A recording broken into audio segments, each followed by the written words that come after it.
hikmah yang ke-10. Al-a'malu suwarun qa'imatun. Al-a'malu suwarun qa'imatun wa arwahuha wujudu sirril ikhlasi fiha. Amal itu adalah suwar, gambar zahir, qaimatun yang ada, yang dihadirkan. Artinya amal itu harus kamu berbuat. Tapi arwahuha, rohnya amal itu, rohnya, saripati, intinya, terpenting dari amalmu itu adalah sirrul ikhlasi fiha, sir rahasia keikhlasan, adanya keikhlasan di dalam amalmu tersebut. Suwarun qaimatun, ada ikhlas, ada amal. Tapi amal dulu dong baru ngomong ikhlas. Tidak punya amal bicara ikhlas, ikhlas apanya? Sedekah nggak pernah ngomong ikhlas, sholat nggak pernah ngomong ikhlas. Makanya al-a'malu, amal dulu. Suwarun qaimatun, tegakkan amalmu. Ini langkah pertama untuk mencari ridha Allah adalah beramal dulu. Amallah, berbuatlah engkau. Melakukan sholat, puasa, sedekah, mengabdi kepada orang tua, nyambung silaturahim dan seterusnya. Itu amal yang qaimatun, harus dihadirkan. Akan tapi ketahuilah bahwasanya semua dari amalmu ini tidak akan ada artinya di hadapan Allah Subhanahu wa taala jika tidak ada rohnya, yaitu ikhlas. Roh amal adalah ikhlas. Ikhlas adalah beramal karena Allah. Ikhlas adalah berbuat, melakukan kebaikan tidak ingin dilihat oleh manusia. Melakukan kebaikan bukan karena ingin disanjung manusia, akan tapi melakukan kebaikan karena hanya ingin balasan dari Allah Subhanahu wa taala. Dan penghancur ikhlas adalah namanya ar-riya. Inna akhwafa ma akhafu ala ummati as-sirkul asghar. Yang paling aku takutkan kepada umatku itu adalah syirik tersembunyi. Ala wa huwa ar-riya, yaitu ar-riya. Riya itu adalah syirik tersembunyi. Kelihatannya khusuk beribadah kepada Allah, tak taunya adalah dia khusuk salat karena di sampingnya adalah calon mertua. Kan kacau. Biar tidak diterima. Nah, musibah ini. Berbuat bukan karena Allah, terbetik di hatinya amal bukan karena Allah. Dan yang menghancurkan keikhlasan namanya riya. Riya, Masya Allah. Riya itu yang paling ditakutkan oleh Rasulullah SAW. Paling aku takutkan terjadi kepada umatku adalah adanya syirik tersembunyi tadi. Syirik tersembunyi, syirik kecil, yaitu riya dan dosa. Riya itu adalah akibatnya dua. Pertama adalah menjadikan amal tidak diterima. Yang kedua menjadi sebab kita berdosa. Dua. Ada dosa, hanya dosa saja. Ini amal tidak diterima. Yang kedua menjadi sebab kita dosa. Dan riya itu adalah halus sekali. Seorang kadang tidak menyadari dirinya riya. Bahkan kalau ada seorang merasa dirinya ikhlas, maka ikhlasnya maka kalau ada seseorang melihat keikhlasan di dalam dirinya, maka sebetulnya dia perlu membenahi keikhlasannya.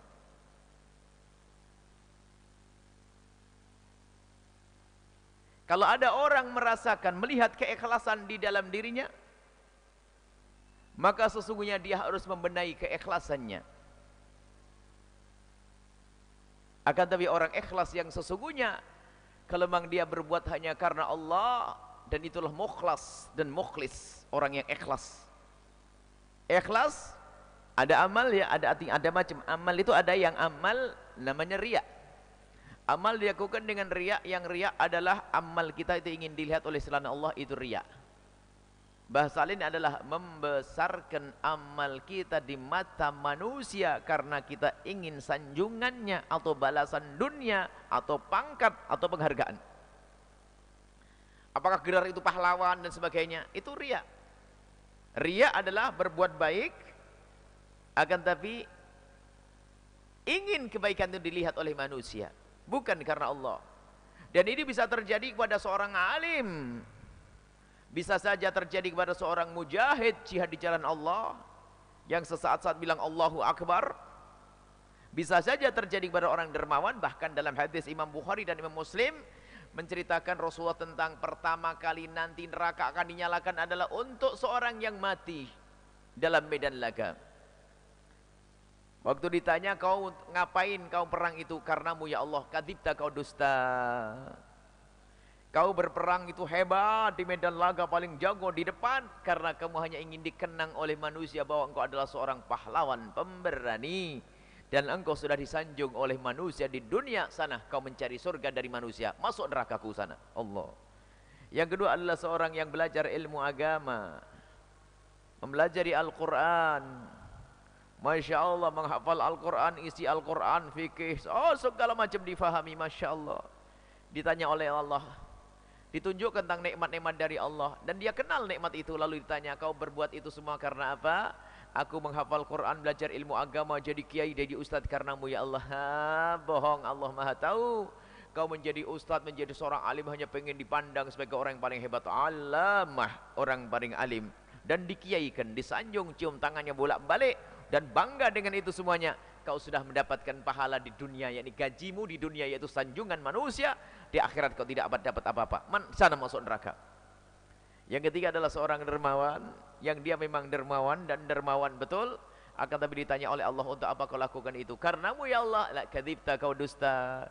Kau berbuat baik, sering bantu sana, bantu sini, bangun masjid sana, bangun madrasah sini, nyumbang pondok sana, nyumbang pondok sini, bantu fakir miskin sana dan yatim piatu di sini. Akan tapi itu semua hanya pengen disanjung oleh bangsa manusia.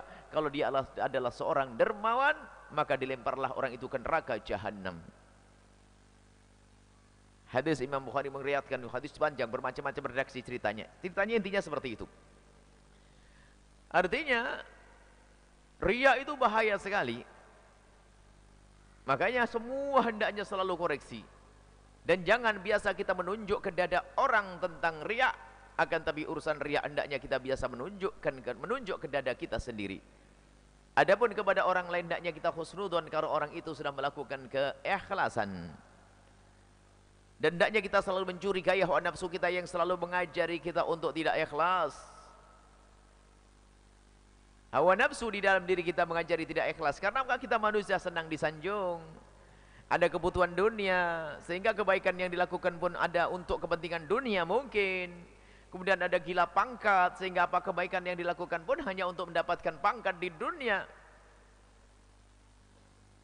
Disitulah masuk namanya riya. Riya sangat halus. Dan jangan terlena, jangan sampai kita ini terlena sehingga tidak peduli, tidak menjaga hati kita. Riya itu halus, dijaga pun kadang masih nerobos masuk. Yang menjaga riya pun bisa masih kebobolan, apalagi yang tidak menjaga riya. Sebab riya itu dikatakan Nabi sangat lembut dan halus. Riya sangat lembut dan halus. Yang dikatakan syirik tersembunyi yaitu riya. Nabi menggambarkan begitu halus dan lembutnya riya itu. Saking lembutnya orang nggak sadar, tiba-tiba sudah ada di dalam hatinya. Sampai dikatakan akhfa min dabibin namlatis sauda ala sakhratis samma fi lailatil dhalma. Yang namanya riya itu lebih lembut dari langkah kaki semut hitam di atas batu hitam di dalam kegelapan malam. Gambaran dari Nabi SAW, lembut di atas lembut di atas lembut, tiba-tiba ada di hati kita. Semut saja kadang-kadang nongkrong di hidung kita, tidak tahu dari mana tadi, kok tiba-tiba ada di hidung. Kapan jalan utama? Riya lebih halus dari itu semuanya. Maka waspadalah, jangan sampai kita dibohongi oleh setan. Dan memang itu termasuk madakhil syaitan. Setan akan masuk kita itu dengan 7 pintu. Dan setiap 7 pintu berkembangnya menjadi 70 pintu. Dan 7 pintu menjadi 700 pintu. Oh, banyak. Di antara yaitu tadi, setan itu kalau mau melihat orang mau berbuat baik itu setan menghalangi. Gak senang kalau ada orang mau berbuat baik. Wah, ini mau sholat, mau sedekah. Jangan sedekah, kata setan. Ngapain sedekah? Coba kamu udah cari duit susah kok sedekah. Berapa juta kau mengasihkan?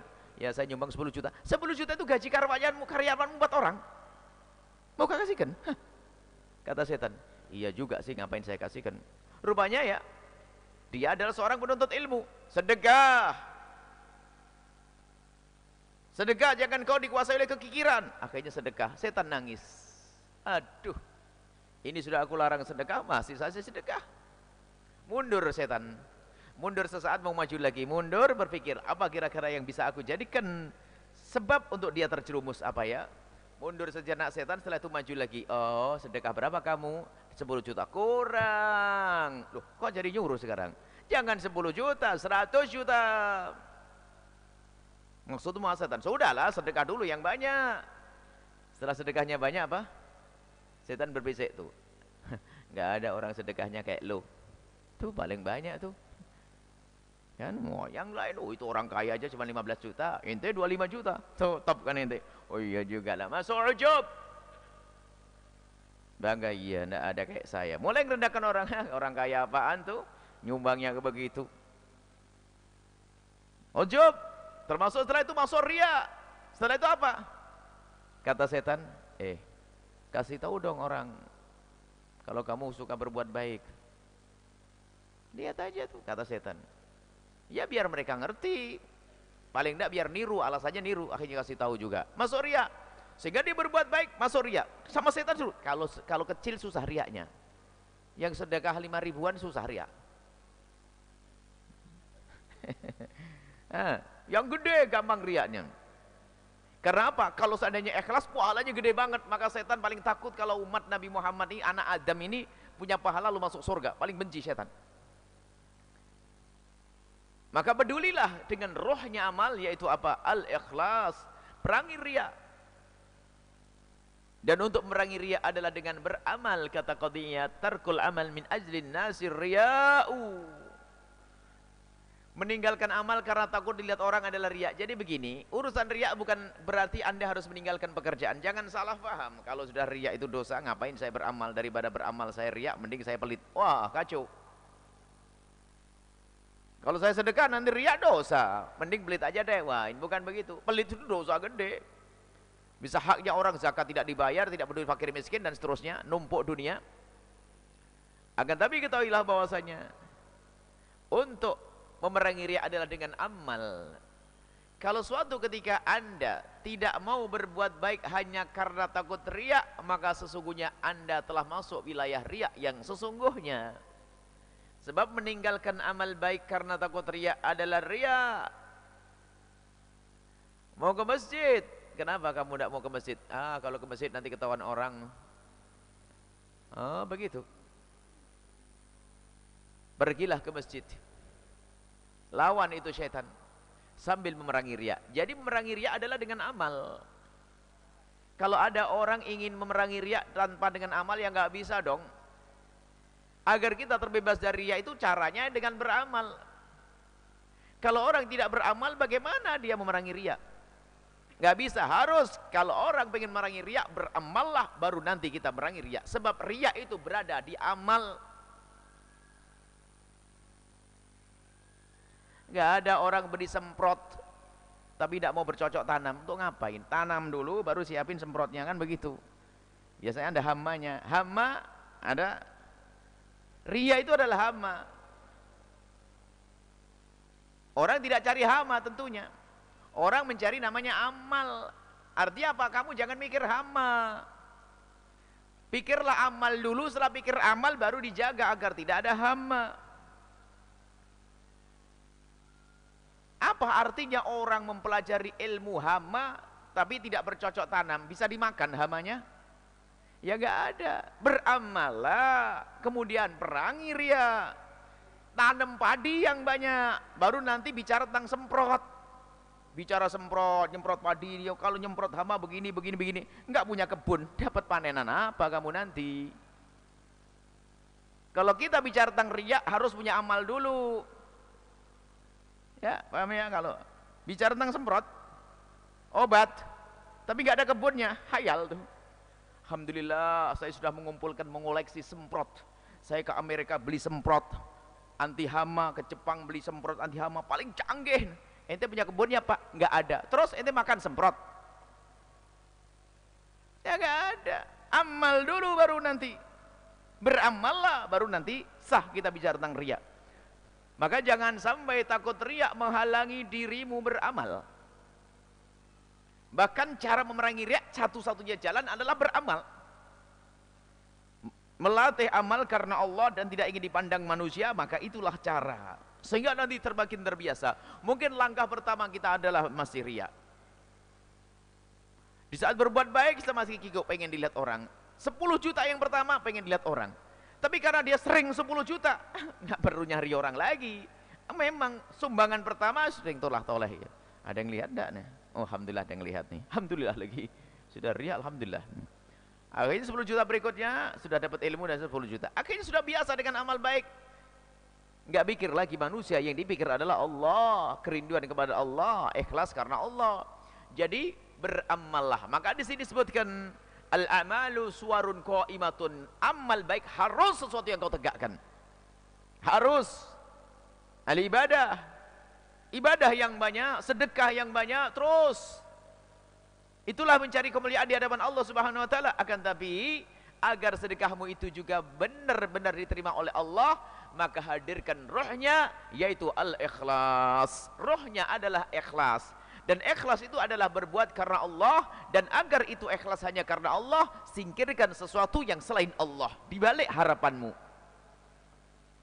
Jadi tidak berharap, dan itu perlu proses, dan itu perlu namanya mujahadah. Bahkan dalam merangi riak pun kadang seperti riak. Makanya kita tidak boleh menuduh orang lain melakukan riak. Jangan sekali-kali Anda menuduh orang lain melakukan riak, sebab riak itu tersembunyi lebih lembut dari langkah kaki semut hitam yang berjalan di atas. Jadi riak itu sangat lembut.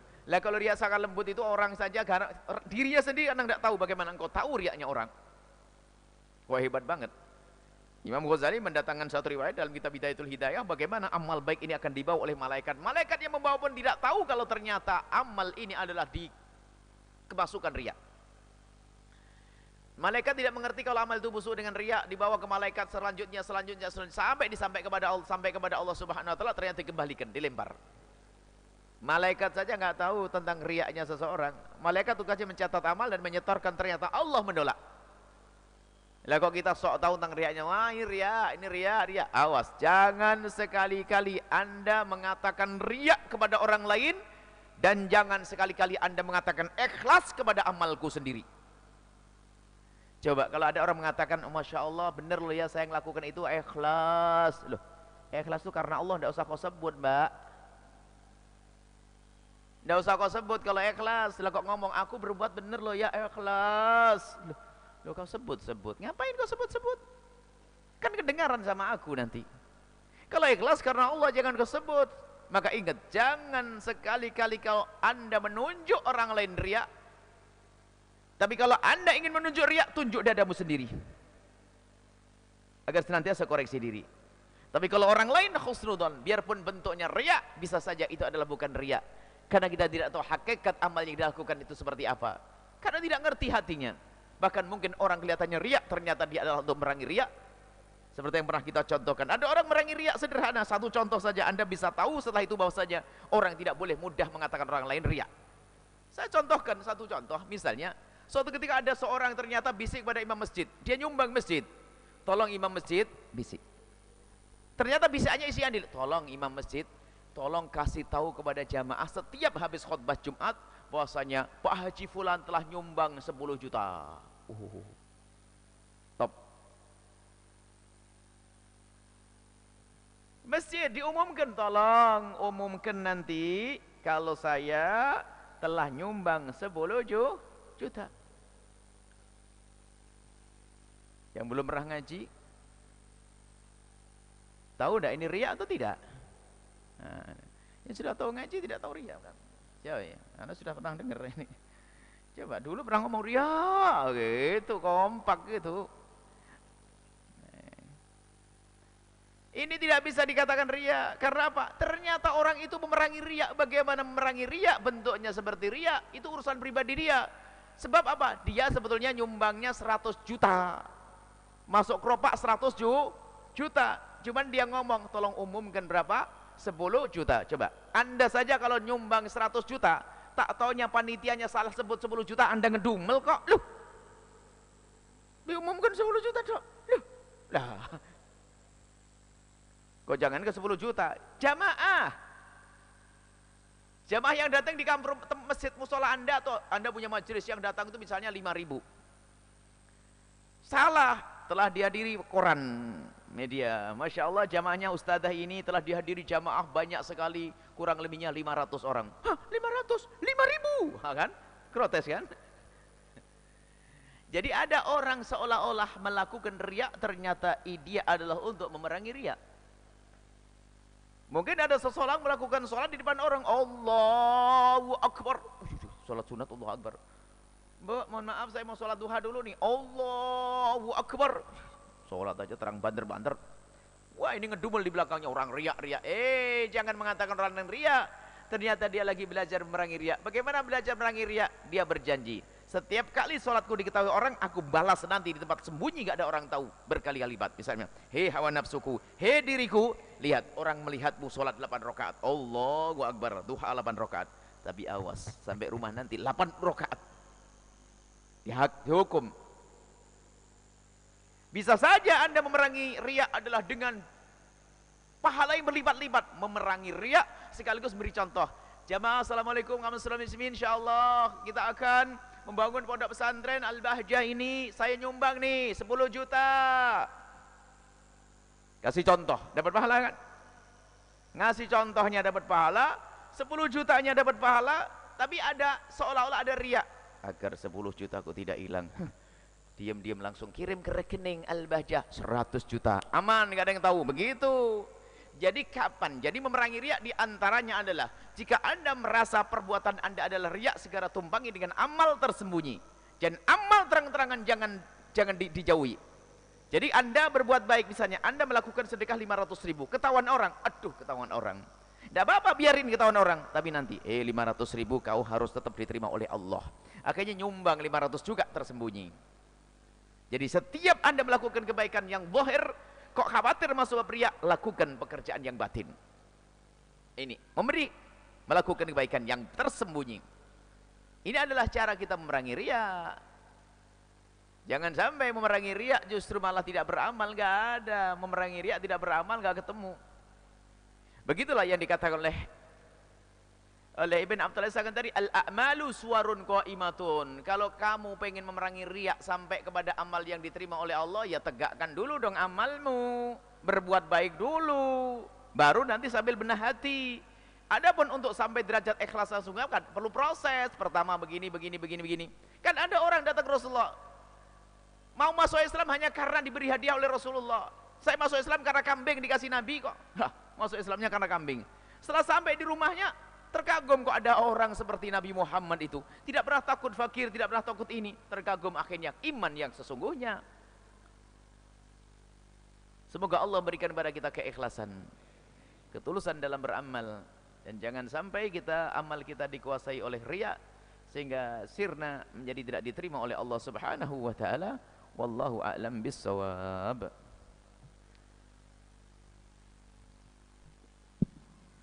Baik, syukur kasiran kepada guru kita semua, Buya Yahya. Semoga apa yang beliau sampaikan bermanfaat bagi kita semua dan dapat kita amalkan dalam kehidupan kita sehari-hari. Amin amin ya rabbal alamin. Baik, selanjutnya kita akan memasuki sesi tanya jawab. Akan tetapi sebelum itu kami akan membacakan terlebih dahulu pertanyaan yang telah masuk dari media sosial. Yang pertama datang dari Didin di Bekasi. Allahumma shalli ala Sayyidina Muhammad. Buya yang semoga diberi kesehatan selalu. Amin, amin. Bagaimana tips untuk mencegah amarah dan apakah ada balasan dari Allah jika kita bisa menahan amarah? Terima kasih Buya. Wassalamualaikum warahmatullahi wabarakatuh. Waalaikumsalam warahmatullahi wabarakatuh. Amarah, kalau Imam Ghazali itu melihat kalau kamu marah, cara mengobati marah itu ada cara lahir dan cara batin. Cara lahirnya itu suruh nyermin, lihat kaca. Kalau kamu lagi marah, mukamu kayak apa sih? Ini lahirnya. Coba kalau lagi marah, mukanya serem, yang cantik jadi jelek. Suruh lihat. Jadi orang marah itu mukanya jelek. Masa kamu sedang jelek-jelek terus? Ini cara lahir kata Imam Ghazali. Kemudian setelah itu kita sebelumnya harus tahu marah itu ada dua loh ya. Marah yang dianjurkan dan marah yang tidak dianjurkan. Tidak semua marah itu jelek lah ya. Marah yang mana ini? Marah itu kalau dikawal oleh syariat dan akal, Kalau marahmu itu sesuai dengan syariat dan dipandu dengan akal, maka marah itu akan menjadi satu sifat yang sangat mulia yang namanya syaja'ah. Itulah untuk berperang, untuk melawan kebatilan. Marah kalau dikawal dengan syariat, artinya marah pada tempatnya yang benar. Orang perang nggak marah gimana? Mau mukul nggak jadi, mau bunuh nggak jadi, nggak jadi perang nanti. Berjuang adalah dengan syaja'ah, dengan keberanian. Jadi syaja'ah adalah marah yang dikawal oleh syariat dan akal. Tapi kalau marah itu tidak dikawal oleh syariat dan akal, menjadi ngawur, dalam bahasa Arabnya tahawur, itu adalah akhlak yang busuk. Baik. Kemudian setelah itu, marah yang syar'i adalah marah karena membela kebenaran. Marah yang syar'i membela kebenaran. Membela kebenaran di saat syariat baginda Nabi direndahkan, Al-Quran dinodai, Nabi Muhammad dicaci, maka perlu dan wajib kita marah. Kalau kita tidak punya marah saat itu, adalah kropos iman kita. Baik.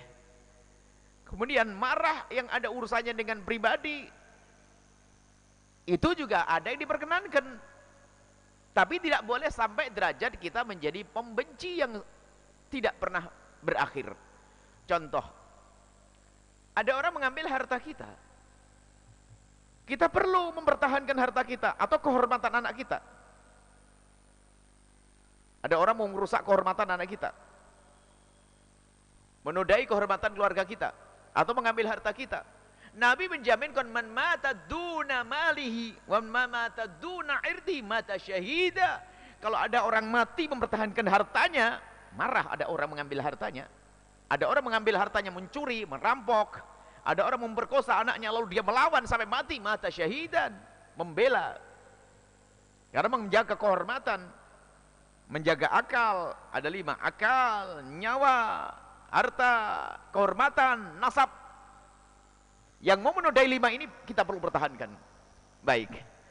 Sekarang adalah mungkin yang dibahas, yang ditanyakan adalah, gimana jika ada orang masalah urusan pribadi saya dicaci dan diolok, bagaimana kalau hartaku tiba-tiba diambil? Memang saya berhak untuk menuntut. Saya berhak untuk menuntut jika saya diambil harta saya oleh saudara saya atau kakak saya atau adik atau paman saya dan seterusnya. Kalau seandainya saya mengambil, mengadukan ke mahkamah, maka itu adalah hak saya. Tapi ketahuilah, kesabaran adalah istimewa. Orang perlu namanya sabar di saat dirinya diganggu. Kalau agama Allah diganggu, tidak boleh sabar. Tapi kalau diri kita yang diganggu, maka kita perlu nahan amarah.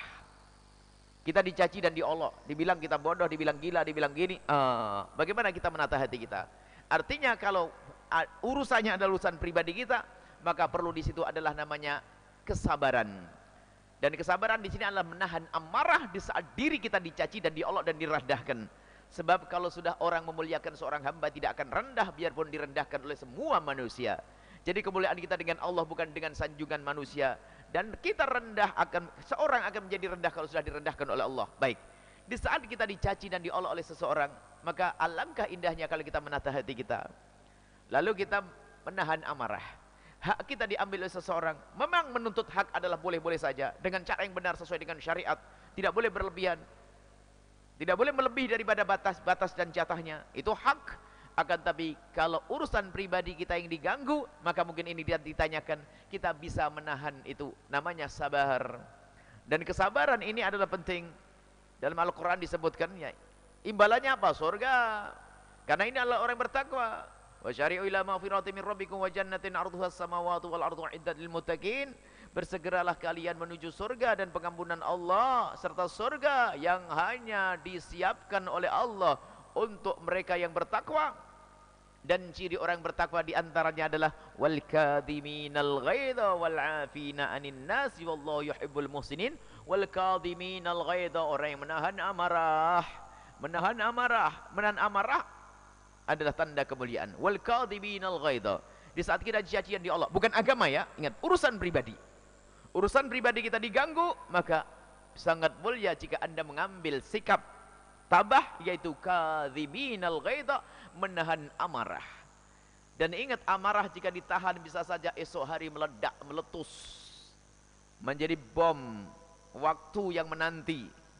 Akan tapi setelah wal kadhiminal ghaidha, menahan amarah, jangan sampai amarah hanya ditahan, akan tapi harus kita hancurkan amarah, kita copot, kita keluarkan.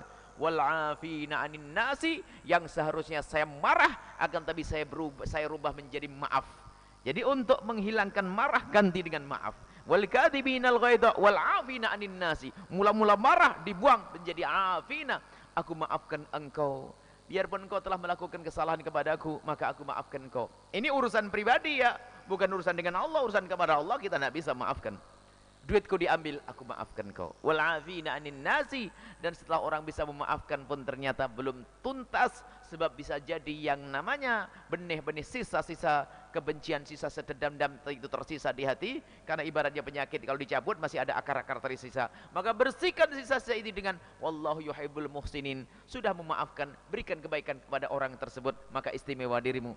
Tapi ingat, ini adalah urusan pribadi. Nah, fahami bagaimana agar kita bisa tidak marah dalam urusan pribadi kita. Ya, kita tahu bahasanya orang yang berbuat salah kepada kita itu siapa sih? Umat Nabi Muhammad SAW. Akankah kita rela kalau dia masuk neraka? Tentu tidak. Turun berpikir, berenung. Dialah umat Nabi Muhammad satu. Kemudian yang kedua, jika engkau sabar akan diganti oleh Allah dengan pahala berlipat.